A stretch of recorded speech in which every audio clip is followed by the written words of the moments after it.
திருச்சிற்றம்பலம். சித்திரை 1 தமிழ் புத்தாண்டா அல்லது தை 1 தமிழ் புத்தாண்டா என்ற ஒரு கருத்து முரண்பாடு நம்மள்கிட்ட இருக்குது.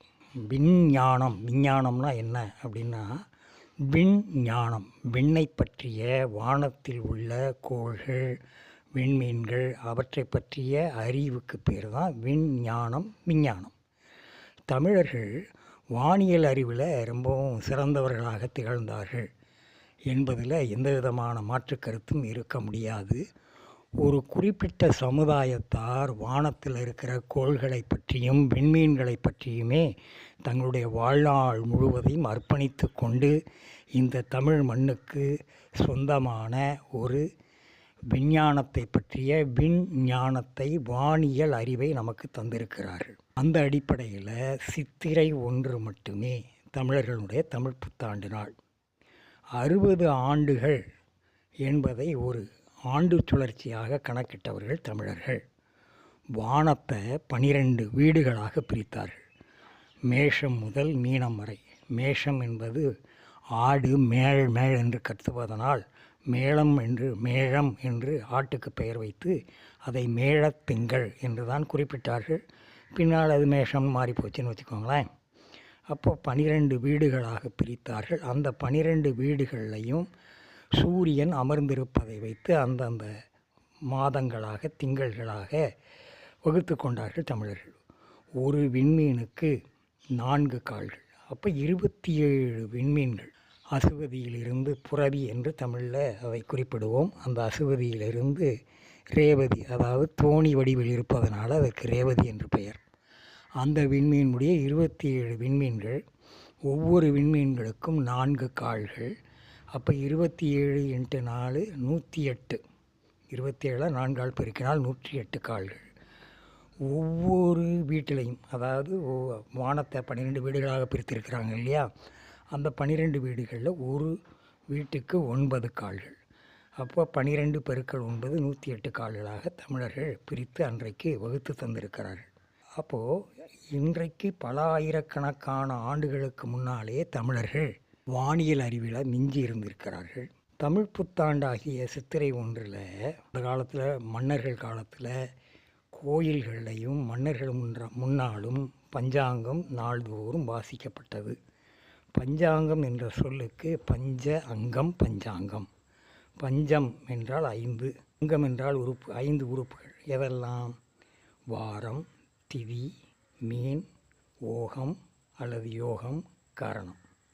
இப்படி 5 உறுப்புகளை பற்றி குறிப்பிடுவது தான் பஞ்சாங்கம். ஏன் சித்திரை 1 தமிழர்கள் அன்றைக்கு தமிழ் புத்தாண்டாக எடுத்துக்கிட்டோம்னா, சித்திரையில் வருகிற பௌர்ணமி, சித்திரை பௌர்ணமி, சித்திரா பௌர்ணமி வெகு சிறப்பாக கொண்டாடப்படுகிறது. மதுரையில் அம்மை மீனாட்சி திருக்கல்யாணம் நடைபெறுகிறது சித்திரை திங்களில். நம்முடைய நாட்டில் கோவில் திருவிழாக்கள், பெரும்பாலும் தென் மாவட்டங்களில் கோவில் கொடை விழாக்கள் அதிகமாக நடைபெறுவது சித்திரை திங்களில்.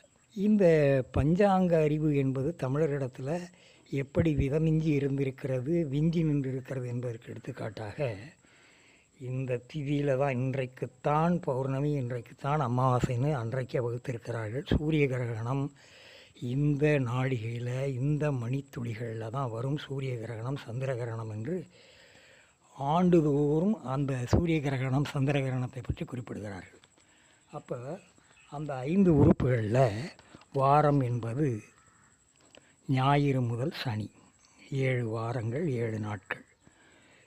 ஞாயிறு முதல் சனி வரை 7 வாரம். அடுத்து திதி.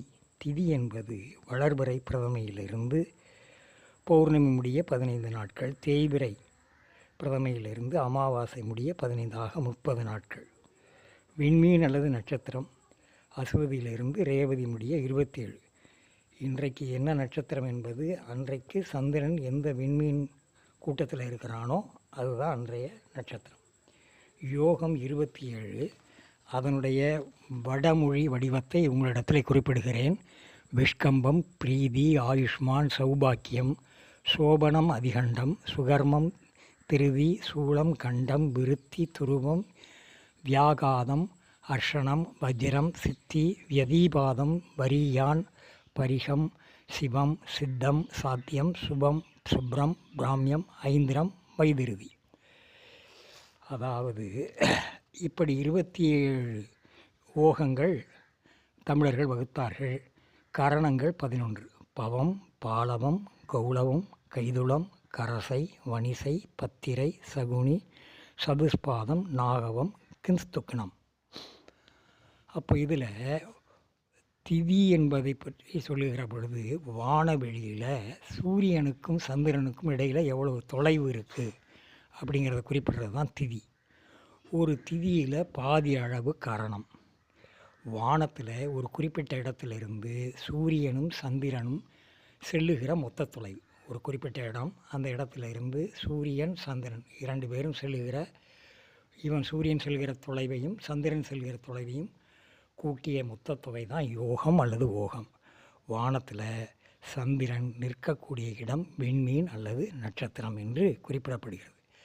இப்படி தமிழர்கள் தங்களுடைய வானியல் அறிவை மிதமிஞ்சி இருந்திருக்கிறார்கள், விஞ்சி நின்றிருக்கிறார்கள். ஆகவே தமிழ் புத்தாண்டு திங்களில் உங்கள் அனைவருக்கும் புத்தாண்டு வாழ்த்துக்களை தெரிவித்துக் கொள்வதோடு, இந்திய அரசியலமைப்பினுடைய சட்ட மாமேதை அண்ணல் அம்பேத்கர் பிறந்த நாள் என்பதையும் மறந்துவிடக்கூடாது என்பதை நினைவுபடுத்திக் கொள்கிறேன். நன்றி, வணக்கம்.